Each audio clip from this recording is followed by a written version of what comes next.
नमस्कार दोस्तों, स्वागत है आप सभी का आपके अपने यूट्यूब चैनल अमन प्रयास जीके जिसमें। जैसा कि फ्रेंड्स, आज है आपका 22 फरवरी और 22 फरवरी को आपका एसएससी जीडी का एग्ज़ाम था, जो कि फ्रेंड्स आपका सेकेंड शिफ्ट का भी एग्ज़ाम समाप्त हो गया है। तो सेकेंड शिफ्ट में आपके जो 20 जीके के प्रश्न पूछे गए थे उनमें से अधिकतम रियल प्रश्न मिल गए हैं। तो उन सभी प्रश्नों को देखेंगे, साथ में उनसे जुड़े इंपॉर्टेंट एक्स्ट्रा फैक्ट को भी देखेंगे, जो कि आप पिछले 2 दिनों से देख रहे होंगे। जो भी एक्स्ट्रा फैक्ट्स हम आपको बता रहे हैं, अगले दिन वही एक्स्ट्रा फैक्ट आपके एग्जाम में प्रश्न के रूप में दिखाई दे रहे होंगे। ठीक है, तो चलिए वीडियो को स्टार्ट करते हैं बिना किसी देरी के। तो पहला जो प्रश्न आपका दिया गया है कि मौर्य वंश का संस्थापक कौन था। तो कल पूछा गया था आपका कि मौर्य वंश का राजधानी कहाँ था। ठीक है, हमने उसी समय आपको बताया था मौर्य साम्राज्य के बारे में सारा जानकारी। तो मौर्य का स्थापना आपका चंद्रगुप्त मौर्य ने किया था। ठीक है, चंद्रगुप्त द्वितीय नहीं, उसका राइट आंसर होगा चंद्रगुप्त मौर्य हो जाएगा, ऑप्शन नंबर 2 इसका राइट आंसर हो जाएगा। ठीक है, चंद्रगुप्त मौर्य की बात करते हैं तो 322 ईसा पूर्व में इन्होंने मौर्य समाज का स्थापना किया था। इसके अलावा इन्होंने किसके स्थान पर मौर्य समाज का स्थापना किया था, तो यहाँ पर लिखा होगा कहीं नंदवंश। ठीक है, नंदवंश के स्थान पर मौर्य समाज का स्थापना किया था। नंदवंश की बात करेंगे तो इसका अंतिम जो राजा था धनानंद था। ठीक है, इसी को हराकर आपका चंद्रगुप्त मौर्य ने मौर्य समाज का स्थापना है जो कि मगध पर किया था। ठीक है, इसकी राजधानी की बात करेंगे तो इसकी जो प्रारंभिक राजधानी यानी कि प्रथम राजधानी आपका राजगृह हुआ करता था, लेकिन बाद में चलकर आपका पाटलिपुत्र इसका राजधानी बना था। ठीक है, इसको भी आप याद रखिएगा। सॉरी, मौर्य वंश का राजधानी आपका पाटलिपुत्र ही बना था। अगर आपसे मगध पूछा जाता है तो मगध का प्राचीन राजधानी आपका राजगृह हो जाता है। ठीक है, इसको भी याद रखिएगा। ठीक है, तो ये प्रश्न आपके एग्जाम में पूछे गए थे। वीडियो में आगे बढ़ते हैं फ्रेंड्स, इससे पहले आपको बता दें कि एसएससी जीडी का कांस्टेबल का जो इससे पहले आपका जो एग्जाम कंडक्ट हुआ था 10 पिछले साल 10 जनवरी 2023 से लेकर 13 फरवरी 2023 तक। ठीक है, टोटल 76 शिफ्टों में एग्जाम कंडक्ट हुआ है। 76 शिफ्टों में प्रत्येक शिफ्ट में आपका 20 जीके के प्रश्न पूछे गए थे। उन 20 जीके के प्रश्नों उन 76 शिफ्टों के 20 जीके के प्रश्नों को हमने एक साथ कंबाइंड कर दिया, यानी कि 1520 प्रश्नों को एक साथ कंबाइंड कर दिया है। कंबाइंड ही नहीं किया है, कंबाइंड तो आपको आंसर की के माध्यम से भी मिल जाएगा। इन 1520 प्रश्नों को हमने ऑप्शन के साथ साथ में इंपॉर्टेंट एक्स्ट्रा फैक्ट यानी कि उस प्रश्न से रिलेटेड सारे जो फैक्ट्स हो सकते थे सभी प्रश्न फैक्ट को हमने इस पीडीएफ में शामिल किया। पीडीएफ नहीं किए, एक तरह से आपका ईबुक इसे आप लोग प्रिंट भी करा सकते हैं। ठीक है, मात्र 444 पेज का है। ठीक है, 1520 प्रश्न है, साथ में इंपॉर्टेंट एक्स्ट्रा फैक्ट्स भी है। ठीक है, इसको बाय करने के लिए 2 व्हाट्सएप नंबर आपको यहाँ पर देख रहा होगा। दोनों व्हाट्सएप नंबर में से किसी एक पर संपर्क कीजिएगा तो पीडीएफ आपको प्राप्त हो जाएगा। साथ में अगर आप लिंक के माध्यम से करना चाहते हैं तो डिस्क्रिप्शन में आपको लिंक मिल जाएगा, वहाँ से भी जाकर आप लोग इसे डाउनलोड कर सकते हैं। ठीक है, चलिए हम लोग वीडियो में आगे बढ़ते हैं।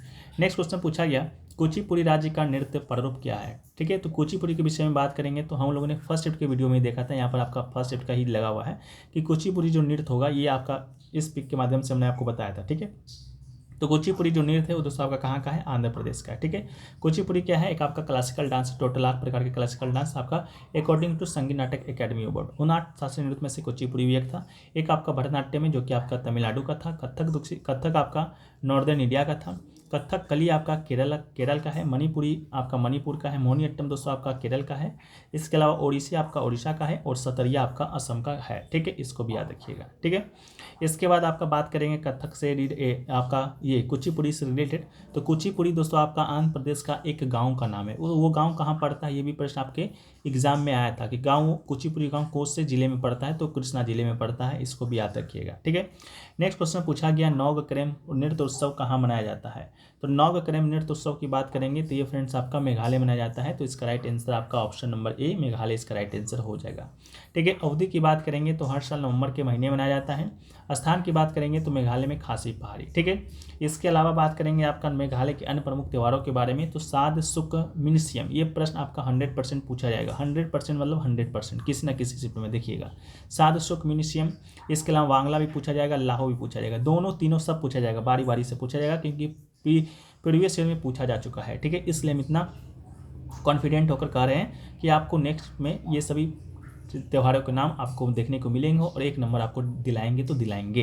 राज्य अपने लोकप्रिय आधुनिक त्योहारों जैसे शरद ऋतु उत्सव, स्ट्रॉबेरी उत्सव, चेरी ब्लॉसम उत्सव आदि के लिए भी जाना जाता है। ठीक है, अगला है टीपू सुल्तान मैसूर का राजा कब बना था। देखिए ये प्रश्न आपका कंफर्म नहीं है कि पूछा गया था कि नहीं पूछा गया था, क्योंकि ये प्रश्न आपका फर्स्ट ट्रिप में भी पूछा गया था। ठीक है, तो टीपू सुल्तान की बात करेंगे तो 1782 में आपका मैसूर का राजा बनता है। 1782 से लेकर 1799 तक आपका ये शासन करता है। ठीक है, टीपू सुल्तान से पहले इसके पिताजी हुआ करते थे हैदर अली मैसूर का राजा। हैदर अली की बात करेंगे तो इनका जो मृत्यु है आपका 1782 में ही आपका द्वितीय आंग्ल मैसूर युद्ध के दौरान हो जाता है। फिर बाद में टीपू सुल्तान आपका मैसूर का शासक बनता है, जिसे मैसूर के शेर शेर मैसूर के नाम से जाना जाता है। टिप्पू सुल्तान का मृत्यु आपका 1799 में हो जाता है। 1799 में आपका चतुर्थ आंग्ल मैसूर होता है, उसी के दौरान टिप्पू सुल्तान का भी मृत्यु है जो कि आपका हो जाता है। अगला क्वेश्चन पूछा गया कि 2023-24 सैयद मुश्ताक अली ट्रॉफी है जो कि किसने जीता है। 2023-24 सैयद मुश्ताक अली ट्रॉफी की बात करेंगे तो इसका जो विजेता बना था वो आपका पंजाब बना था, तो इसका राइट आंसर आपका क्या होगा, पंजाब हो जाएगा। यह आपका 2023-24 आपका 16वां संस्करण था जो कि वार्षिक T20 टूर्नामेंट में खेला जाता है। 16 अक्टूबर से लेकर 6 नवंबर 2023 तक खेला गया था। इनमें सभी 38 रणजी टीमों ने भाग लिया था और इसका विजेता पंजाब बना था। उपविजेता की बात करेंगे तो बड़ोदरा बना था, जिसे पंजाब ने 20 रनों से हराया था। ठीक है, बस इतना ही आपको याद रखना है। यह आपका टूर्नामेंट है जो कि आपका BCCI के द्वारा कराया जाता है, घरेलू आपका सीजन था। ठीक है, इससे पहले आपका जो विजेता था 22-23 का वो आपका मुंबई था।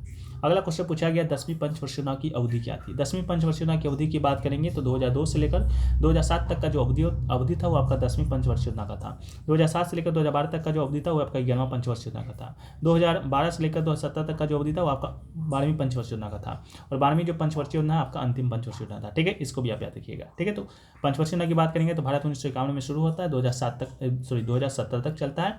पहला 51 से लेकर आपका 56 तक चला था और 56 से 61 आपका द्वितीय चला था, फिर 61 से 66 आपका तृतीय चला था। ठीक है, तो 3 इधर से याद रखिए, 3 इधर से याद रख लिए, 6 हो गया, बाकी 4 को आप लोग और याद रख लीजिएगा। ठीक है, ये जो योजना है किसके नेतृत्व में चला था, तो अटल बिहारी वाजपेयी और मनमोहन सिंह के नेतृत्व में चला था। इस योजना का मुख्य उद्देश्य था, पहली बात तो इसका आपका विकास लक्ष्य पूछा जाएगा तो 8% था। ठीक है, इसका हासिल कितना हुआ था, 7.6 हुआ था। हालांकि आपका लक्ष्य पूछा जाता है ज़्यादातर, जैसे कि आपका फर्स्ट सेट में पूछा गया था 11वीं पंचवर्षीय योजना का विकास लक्ष्य। ठीक है, तो 11वीं पंचवर्षीय योजना का जो लक्ष्य रखा गया था 8.3 रखा गया था। ठीक है, तो इसको भी आप लोग याद रखिएगा।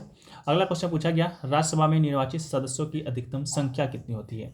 तो राज्यसभा में निर्वाचित सदस्यों की अधिकतम संख्या की बात करेंगे तो इसका राइट आंसर आपका 238 हो जाएगा। ठीक है, ऑप्शन नंबर बी इसका राइट आंसर हो जाएगा 238। ठीक है, यहाँ पूछा गया है निर्वाचित, कल पूछा गया था अधिकतम, ना निर्वाचित ना मनोनीत। राज्यसभा में 2 तरह के सदस्य जाते हैं, एक तो आपके निर्वाचित होते हैं, दूसरे आपके क्या होते हैं, मनोनीत होते हैं। निर्वाचित करने का मतलब है इसका इनका चुनाव होता है। मनोनीत करने का मतलब है कि राष्ट्रपति अपने मन से किसी को भी भेज सकता है। ठीक है, किसी को भी नहीं भेज सकता है, उसका अलग अलग क्षेत्र होता है, जैसे साहित्य का हो गया, कला का हो गया, इन सभी क्षेत्रों में जो भी व्यक्ति उपलब्धि हासिल किए हुए रहते हैं उसको आपका राष्ट्रपति मनोनीत कर देता है। ठीक है, तो मनोनीत की बात करेंगे तो मनोनीत की बात करते हैं तो 12 लोगों को मनोनीत किया जाता है। अधिकतम जो संख्या होता है 250 होता है, तो 250 में जब हम लोग -12 करेंगे तो 238 इसका राइट आंसर निकल कर आएगा। ठीक है, वर्तमान में सदस्य की बात करते हैं तो वर्तमान में आपका 245 सदस्य हैं। ठीक है, तो इसको भी याद रखिएगा। इसका जो उल्लेख आपका अनुच्छेद 80 में किया गया है, अनुच्छेद 80 आपका राज्यसभा का ही उल्लेख करता है। इसके अलावा 79 की बात करेंगे तो एक कहता है कि भारत में एक संसद होगा और 80 आपका कहता है कि राज्यसभा होगा, 81 कहेगा कि लोकसभा होगा। ठीक है, इससे रिलेट करके याद रखना पड़ेगा।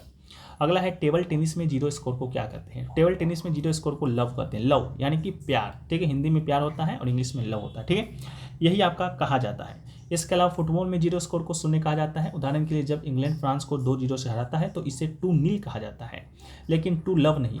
लेकिन जब टेबल टेनिस में या अन्य रैकेट खेलों में जो भी रैकेट से खेला जाता है उसको अगर स्कोर आपका 0 होता है तो उसे लव कहा जाता है। ठीक है, तो इसका राइट आंसर हो जाएगा लव। अगला है कि अबुआ आवास योजना किस राज्य से संबंधित है। तो अबुआ आवास योजना की बात करेंगे तो ये फ्रेंड्स आपका झारखंड से संबंधित है, तो इसका राइट आंसर क्या होगा, आपका झारखंड हो जाएगा। ऑप्शन नंबर कोई भी दिया गया हो। ठीक है, तो झारखंड इसका राइट आंसर होगा। इसका जो आपका घोषणा है आपका 15 अगस्त 2023 को किया गया था स्वतंत्रता दिवस के अवसर पर झारखंड के मुख्यमंत्री हेमंत सोरेन जी के द्वारा, यानी कि ये आपके पूर्व मुख्यमंत्री हैं, यानी कि मुख्यमंत्री के पद पर ये नहीं है, इनके जगह चंपई सोरेन आपके मुख्यमंत्री बने हैं झारखंड के, इसको भी याद रखिएगा। ठीक है, तो अबुआ आवास योजना आपका झारखंड के द्वारा शुरू किया गया है।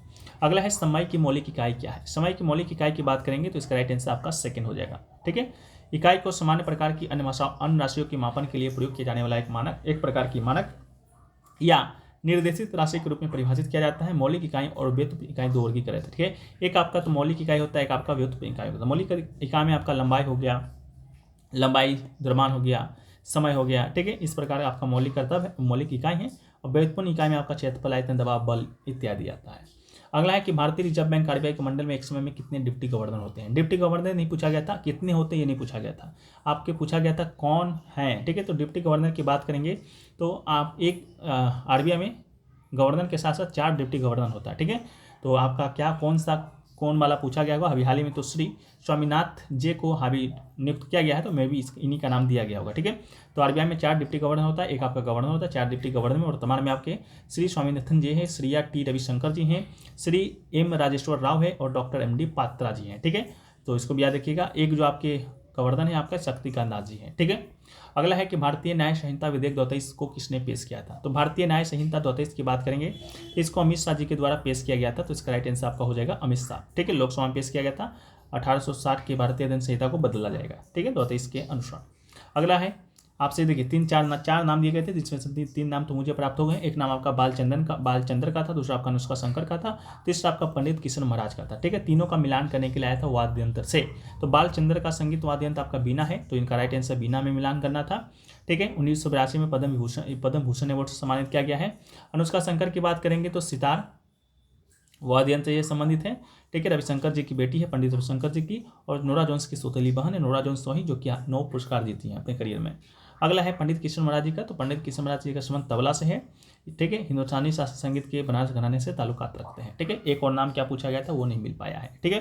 तो फ्रेंड्स अभी तक सेकंड शिफ्ट का जितना ही प्रश्न मिला है और भी प्रश्न मिलेंगे उसको हम लोग PDF में अपडेट कर देंगे। आशा करते हैं वीडियो पसंद है। वीडियो को लाइक कर दीजिए, शेयर कर दीजिए, चैनल पर नए चैनल को सब्सक्राइब कर दीजिए। मिलते हैं नेक्स्ट वीडियो में, जब तक जय हिंद, जय भारत, वंदे मातरम।